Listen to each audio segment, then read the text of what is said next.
Hello, everyone. Welcome to this at Google Authors Talk. And today we have Ann Lee, who is a senior fellow at Demos, an adjunct professor of economics and finance at New York University, a former hedge fund partner, and a frequent commentator at networks like CNBC, Fox, and CNN. When she worked in China, she was a former visiting professor at Peking University and an economic advisor to Chinese economic officials. And today she is here to talk about her book, What the U.S. Can Learn from China, an open-minded guide to treating our greatest competitor as our greatest teacher. Welcome.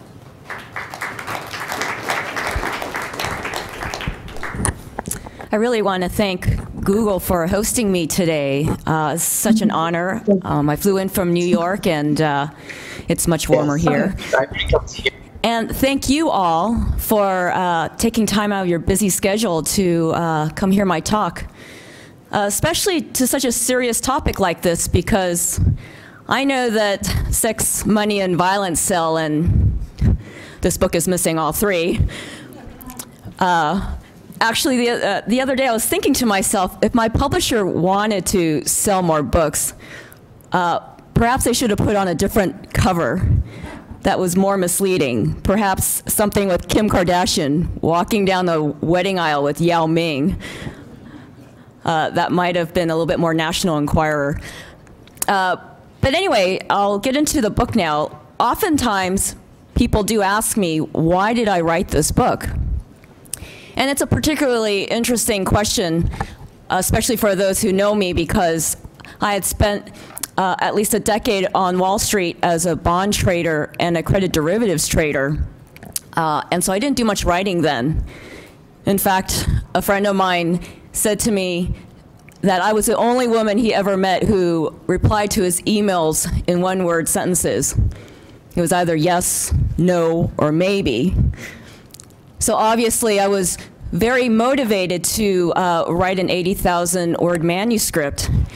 And the truth of the matter was that I was very concerned about the direction that the U.S. was headed. And this concern actually started as early as 2005, when I was working at a very large hedge fund. At the time, I was trading credit derivatives and saw many structured product deals come across my desk. And these products are what most people now know to be toxic assets, the ones that caused the 2008 financial crisis.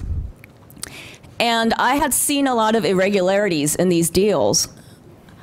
And what confirmed my suspicions were that I had attended some of these broker-dealer dinners where I overheard some of these investment bankers actually brag and joke about the fact that they were able to secure billion-dollar deals, secured with nothing but baseball cards. This was deeply concerning to me, and I even tried to raise the flag with the SEC, suggesting that they investigate this market. But when it became apparent that nothing was going to get done, that was when I decided to leave Wall Street. I had seen previous bubbles, such as the Asian crisis, the internet bubble, and I really believed that this was going to be far worse, and that someone had to warn the public and alert them of what was happening. I went into academia at that point and had proceeded to write a paper detailing how some of this fraud was perpetrated. And I tried to send it to various government officials and the media. In fact, one of my friends who had worked at Fox Business received a copy. And so when I got a call from a Fox producer, I thought that I was being invited to talk about my paper. Unfortunately, she asked me, Ann, can you please come on to debate whether Paris Hilton is a great American hero because she's a big consumer? Unfortunately, I didn't accept that invitation. But that was indicative of sort of the mentality that was going on leading up to the crisis. And so when it finally happened, it was neither surprising or shocking to me. What really actually surprised me was to the extent Wall Street and government having come together. And so when President Obama had Tim Geithner and Larry Summers, the very people that had Wall Street in their back pocket, join his economic team, it wasn't Obama where I was deriving most of my hope for the nation. Interestingly, it was really China. For some of you who may remember, China was a mere backward agricultural society only 30 years ago. In fact, they were written off as a lost cause. So even though China was this great world empire for thousands of years, they had fallen to practically a semi-colonial state 200 years ago when Western nations invaded the nation. And it was very shameful and embarrassing to many Chinese at the time, to folks like Deng Xiaoping and Zhou Enlai, who were the Communist Party revolutionaries. When they were intellectuals going to Paris, they experienced firsthand the prejudice and the treatment that was very unfriendly from foreigners. And they attributed a lot of this to the fact that they thought it was because China was such a weak nation. And so they vowed to make China strong. And so this small group of friends turned this kernel of an idea into this big movement that allowed them to eventually take over the country in just 20 years. Unfortunately, when they took over the nation, they did not succeed in making China strong. They in fact did the complete opposite. Because they were so married to ideology, they had many of the wrong people in place. They obviously had some of the wrong policies in place. And so this plummeted the nation into a state where millions of people died from starvation.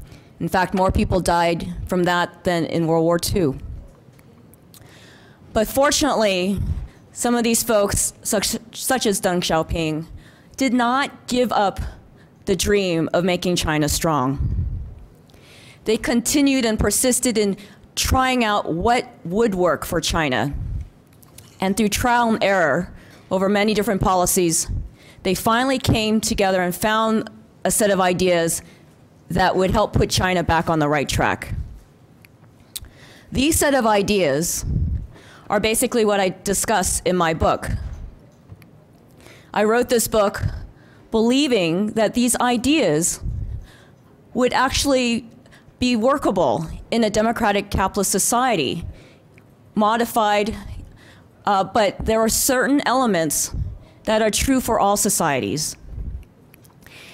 And while I realize that these two countries are very different, there are also many similarities. And I don't advocate everything China. What I'm talking about are some of the best practices of China that we can learn from. Because all nations have their weaknesses and strengths.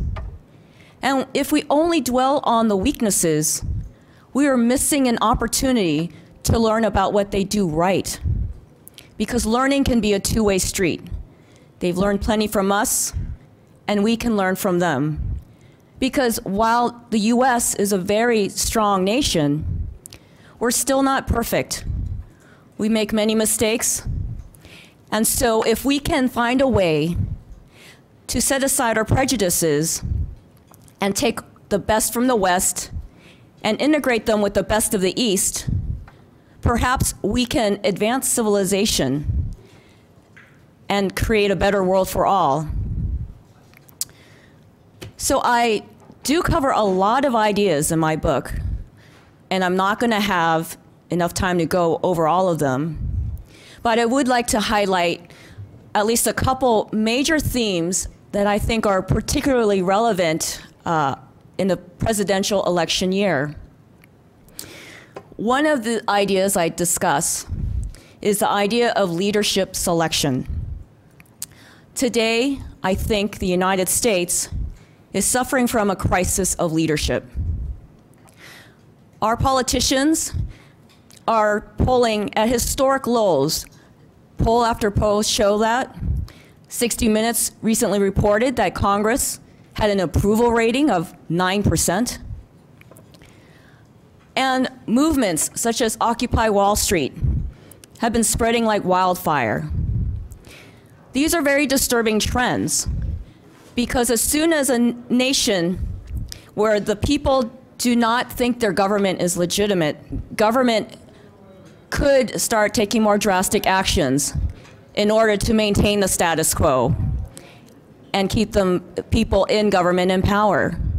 And we're starting to see signs of this. President Obama had signed a bill into law on New Year's Eve so that any American now can be detained indefinitely by the military without trial, without evidence. And this is actually a serious incursion into our civil rights. It makes it more important than ever now that we get the right leaders in place. And while we've had all sorts of attempts at campaign reform as a way to improve the system, 2008 still remains a record year where private money went into the election cycle. So that today, democracy here is no longer really one person, one vote, but $1, one vote. So what can we learn from China in this regard, especially since most people regard the Chinese government as a dictatorship? Well, if you ask many folks outside of the US, in fact, you'll get a different opinion. Some people regard China as having the best technocrats in the world. And if you ask many of the Chinese citizens, they have very high approval ratings of their government.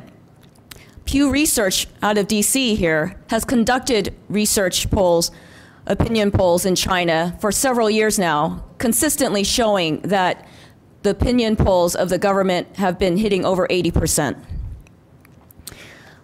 And this approval rating seems to be in sharp contrast to the protests and the over land grabs in the country. But those protesters tend to be very critical of their local government officials, not of the people who are running the show in China.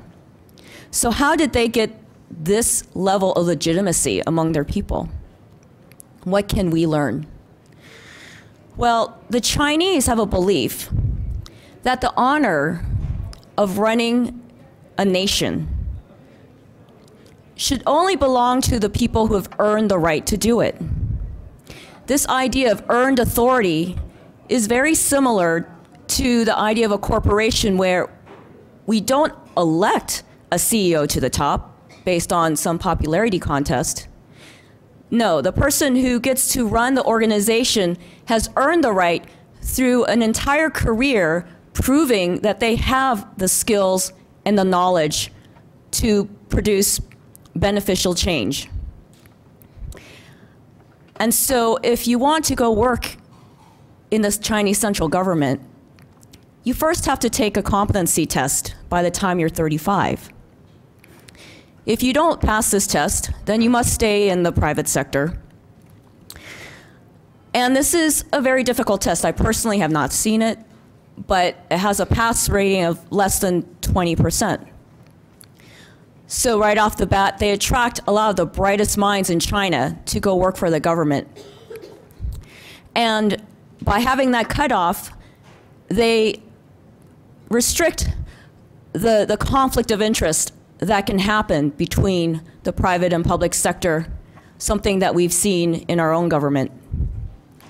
Now, once you become a government official there, you then are rotated to different positions in the government for 5-year terms, and you can't serve a position for more than 2 terms.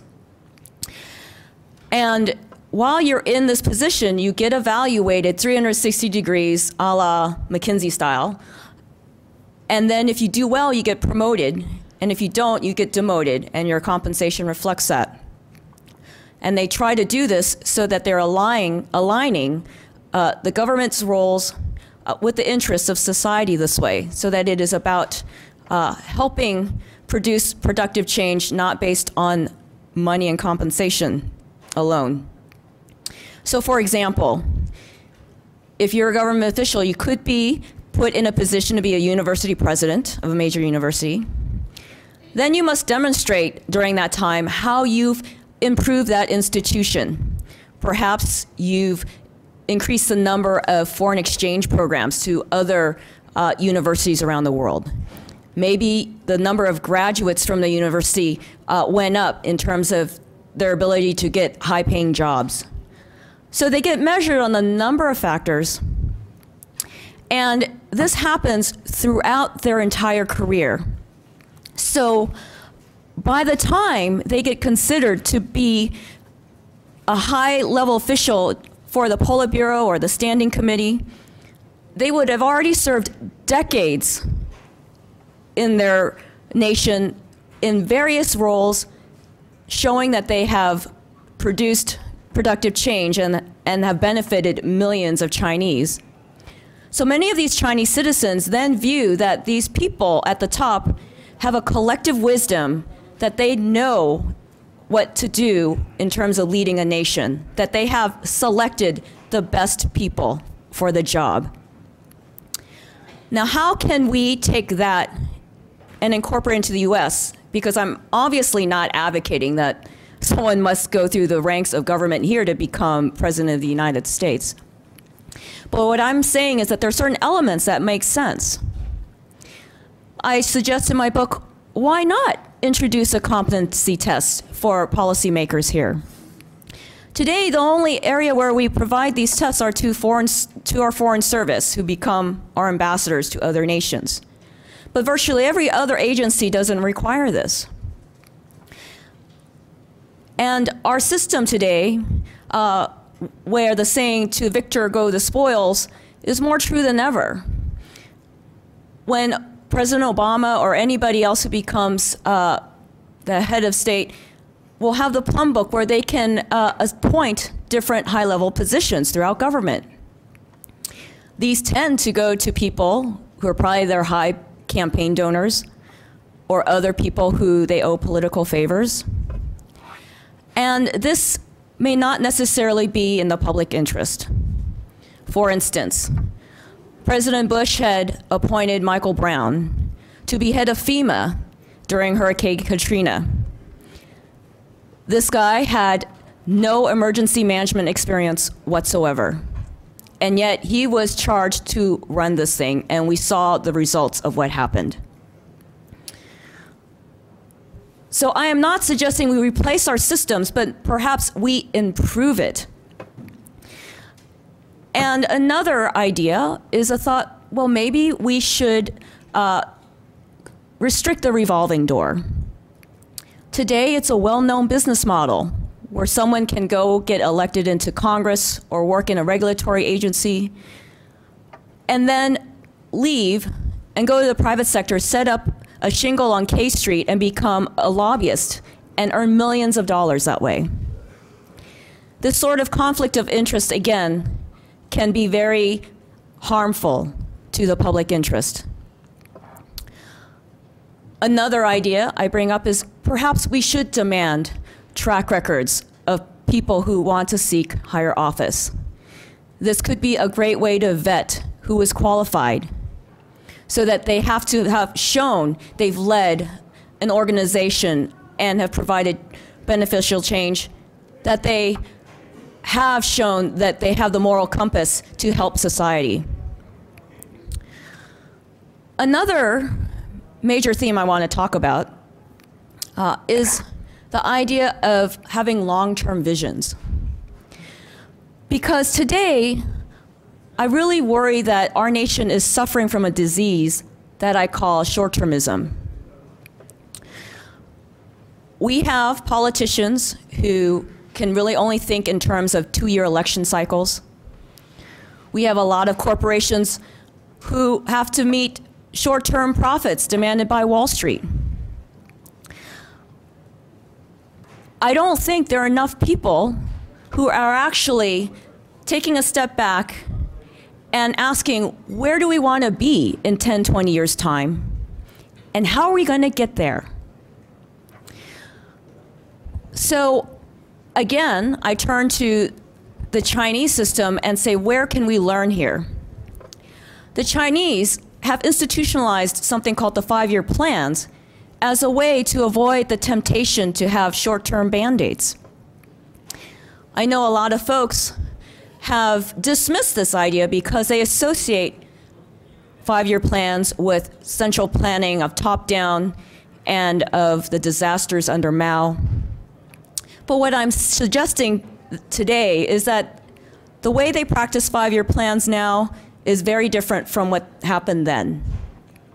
Today, it is more of a goal-setting exercise where the government articulates their priorities of where they'd like to see the economy in the future. And therefore, they set performance targets associated with different areas of the economy. For instance, in their latest 5-year plan, 2011 to 2015, they articulate that they would like to see a greener economy. So how are they going to get there? They put specific performance targets, such as they want to reduce carbon emissions by 17% per GDP unit by the time they hit 2015. They want to increase energy efficiency in buildings by 16% per unit of GDP. And the people who are charged with making these changes will have the autonomy to come up with a variety of solutions that will help them get there, that incorporate the power of the private sector. So they will use a combination of carrots and sticks, such as tax hikes on high polluting industries, tax incentives for clean tech, and various other investments that will be very inviting for foreign companies in the US, in Europe, to come in and work jointly with the Chinese in order to come up with these solutions that will help them meet this target. Now, the closest thing the US has to this kind of top-down priority setting is the US federal budget. The OMB basically prepares this for the president that should reflect his spending priorities. And basically, they make the allocations to the different agencies. The difference is that there are almost no performance targets associated with how we allocate our taxpayer money. It is the equivalent of a CEO having a strategic plan where he would hand over money to a department and not demanding that they produce any results as a result of having received that money. Now, if we have this situation, it is no wonder that our taxpayer money goes into all these agencies, and it's like a black hole where we don't see any results. After trillions of dollars of spending, we still have significant unemployment in this country. We are also the largest spender in healthcare, and yet we have some of the worst outcomes in healthcare of all developed nations. So perhaps if we borrow this idea of setting performance targets that the Chinese use, it might drive more transparency and more accountability in our government to help align what they're doing with the rest of society. I guess I'm running a little low on time, so maybe I'll just wrap up here for now, and then open it up to questions. And I understand there'll be book signing afterwards. So there's a microphone there, right? Are there any questions? So I actually don't doubt your assertion that China is run by technocrats, at least at the top. I think Hu Jintao is widely respected as a very technical person. My question is, what's really their motivation? Because it appears that in the developed world, as well as in the developing world, most politicians are motivated by money and power, right? So that's why the corruption in the system. So what motivates the top leaders in China, and why do you think there's no corruption there at the top? I think that it's a way of weeding and trying to find the more enlightened people to come to government. The corruption that we often hear about in China is happening at the local government level, where they are running the smaller towns and villages, like a Foster City or Redwood City, and these people do not take competency tests and do not get rotated around. These people stay in these towns for 40 years, right? And that's where all the corruption is, where they have absolute power and there's no way to kick them out. And that's why the Chinese government right now is trying to experiment with this idea of democracy at the local level in order to drive more accountability at those levels. I would think that the way they attract and motivate these people, like I said, is the incentive system. And it probably comes partly cultural. Confucianism, which has been part of the Chinese culture as well as many Asian cultures there, values scholarship, not because it's supposed to help make you wealthy. The idea is that education and educating oneself is for the common good of society. If you are more educated and you understand the complexities and you understand how to be a good citizen, you make the society better. And that is a philosophy that I think many of these people hold. And so I actually address culture in another chapter in my book. Yes? So you mentioned earlier an interesting statistic about the approval rating of, I think it was around 80% or so. And my personal experience growing up, I grew up in a very repressive country with a repressive regime where the approval rating was officially quoted as, exceeding 90%, and the president was routinely elected with 99% of the vote, even though those were basically manufactured numbers. They were false. So I probably am more cynical than some when it comes to hearing these numbers, but I'm wondering if you can talk a little bit more about that. 80% seems like an astonishingly high approval rating, and if true, it's remarkable and good. But I'm just wondering if you have additional thoughts on that. I would be skeptical too if they were coming from Chinese polling services. But this is actually coming from an American polling service who do similar polls with Americans and find that consistently, around 20% of Americans are approving our government.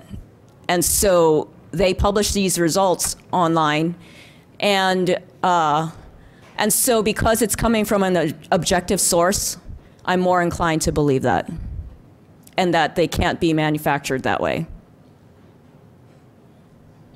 So you make the case that the top leadership in China is more meritocratic because... I'm sorry, what? It's more meritocratic because... Meritocratic.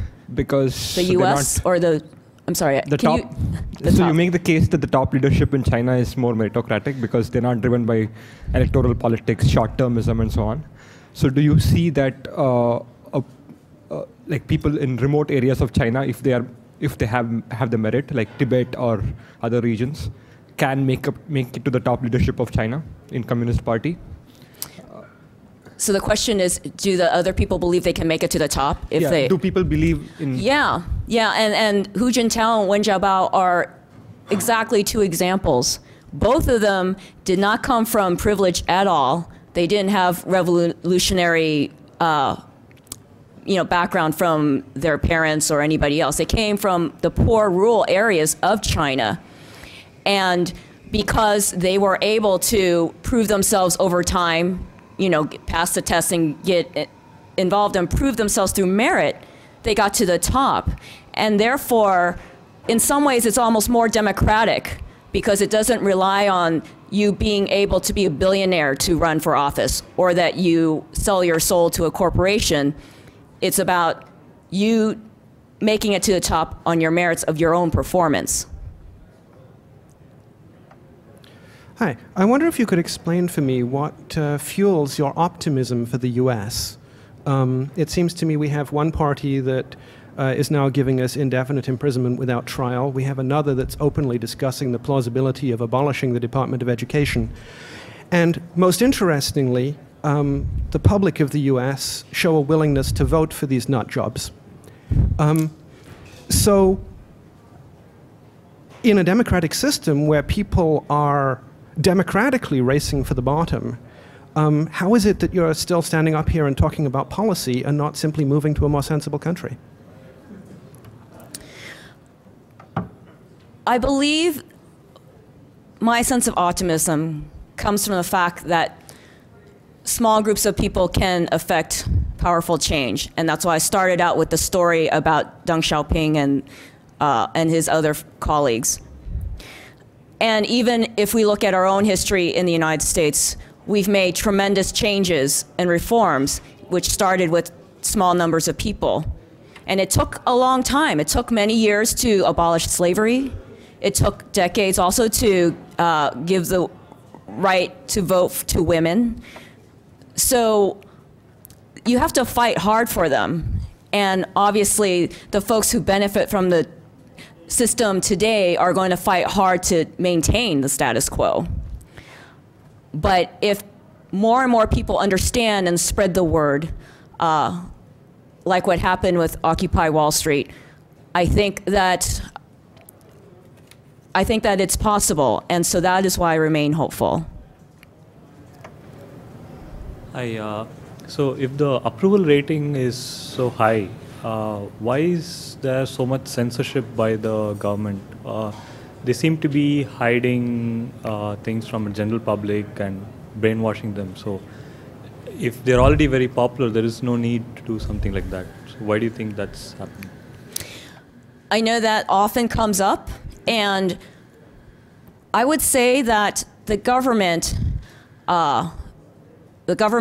reason to me when I was over there as a professor was that they were worried not so much their own legitimacy, because they're obviously very popular, but that they worried about people who are trying to be subversive to the government. And this is probably no different than a fear that our government has of Al-Qaeda trying to subvert and recruit people into that movement. And so what have we done? We've actually gone around killing people like Osama bin Laden, right? So I think that this perception of a national security threat is something they view as real, just like we view that putting in X-ray machines at all our airports is a real security threat, even though many people think it doesn't work. So, so I think it's easy for us to be judgmental and critical about what other nations will use in terms of their policies, but if we only hear one side of the story, it's probably not in our position to be saying they're doing something right or wrong. But if in terms of openness and about this idea of censorship, I would say that yes, it would be nice to see China be more open, and the direction has actually been more open, because back 30 years ago under Mao, everything was state-controlled. There was no private press, no information from the outside, and today is quite different. If you go to China, there are tens of thousands of magazines, thousands of newspapers, hundreds of thousands of books from outside of China that get imported into China so that they can develop a very robust discourse and introduce lots of great ideas from the outside. And when I was there in China, I had witnessed on Chinese TV very serious debates between officials about different policies. Even a friend of mine, he was also at Peking University, named Michael Pettis. He keeps a blog on the website, and he used to work at Bear Stearns as an investment banker, and he even writes on his blog that the debates about the currency and about many other issues are more fierce in China than even here in the US. So I think the censorship is probably overstated in terms of what they do censor. And I would say that some of that censorship does happen here as well.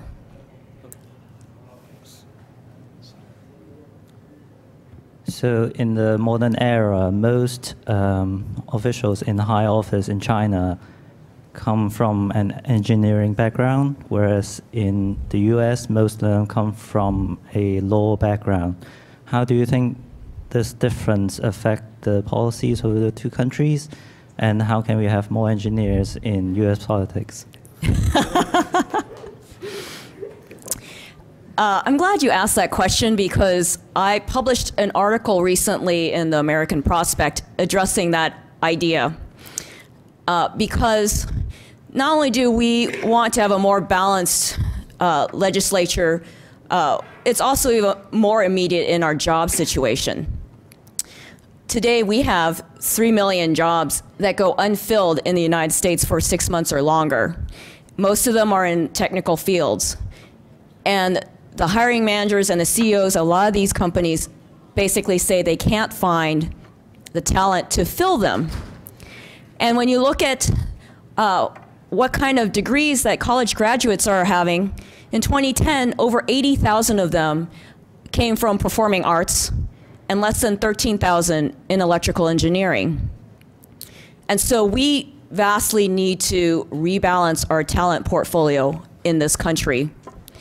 And one of the ideas I suggested was, given that student loans can be so onerous to so many kids, why not provide the incentive of forgiving a student loan if they graduate with an engineering degree or some other technical degree in order to provide an economic incentive for more students to study this area?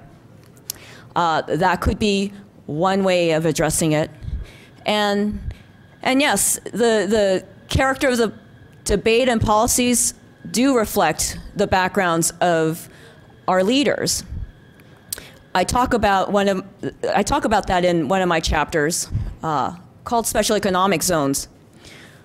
Because while our leaders can debate ad nauseum about whether this policy is better than another policy, they do so without a lot of concrete evidence and results. The Chinese, however, basically say, why don't we just test it out? They have a very scientific approach to economic policy. So that it's very similar to a scientist that says, well, we have this hypothesis. We think it will do this, but let's test it out. And that's what the Chinese do. And they get a lot of the results that are reported by independent observers. And then they decide whether to roll out a policy at a national level. And so if we had more of that kind of systematic thinking about testing our policies, we might have a completely different economy at this point. So your idea that people would set objectives, measure whether the objectives are achieved, it's a very alluring idea. I like it, except it's got a few major problems. One is you have to set objectives that are achievable. You have to get consensus for the objectives. And probably the hardest, you have to actually have measures that say, yes, we achieved them. Actually, it was our policies that achieved them rather than something that was going to happen anyway. So I wonder whether the Chinese, when they're measuring each other, how accurate they're being. If you take something that was at Mao's level of industrialization, not very much, let in lots of Western technology, you're going to have this rapid rate of industrialization we've seen in other countries, with or without very good government. So do they know how much of the improvement came from good government versus just letting capitalists do things? Well, obviously, things that happen in an economy are very complex. And even today, many economists get those things wrong, right? There are economic models that miss many variables. I'm not saying that that system is perfect or that you can completely tease out whether it's just policies or some other exogenous factor. But if you look at what happened with China before they started on these policies, they clearly had plenty of cheap labor that obviously were not productive. And if you think that's the only answer, you can still look at Africa or many other places where they are not growing and being as dynamic as they are. So clearly there are things they're doing right that are making sense here. And so I suggest that, hey, if we aren't sure, then why don't we test it out in different areas, right? Our 50 states used to be called 50 laboratories of democracy. Now, why can't we basically turn these 50 states into laboratories of economic opportunity? And there really is no harm in doing it if the federal government and the states work closely together to come up with the right design of trying these things out, because there is no harm in just trying out and trying to find the truth of the matter. So I hope that, does that answer your question? I guess what I'm getting at, I'm not trying to actually disagree with you. I'm just saying that if we want to do this, it's non-trivial. You just say, oh, let's make objectives, let's go measure them. If you were going to go try to study China and you're going to figure out why are they successful, it may well be part of it, a large chunk of it is due to government. But how do you even tease that out? Because they have a lot of different policies that you're trying. They may have various ones that are better than us. How do we know which ones those are? If the whole country is industrializing rapidly, we can ascribe to the wrong factors and adopt things would actually be worse. So how do we? Well, my answer is that it always does start with the government, right? Because anyone that succeeds is the result of the institutions and the support network that you find yourself in. Even Warren Buffett had said publicly, there would be no way he can be Warren Buffett as a billionaire if he had grown up in India. You are the product of what is around you and the institutions that the government have set up. All right, well, thank you so much for your time and attention. Really appreciate it. Thank you.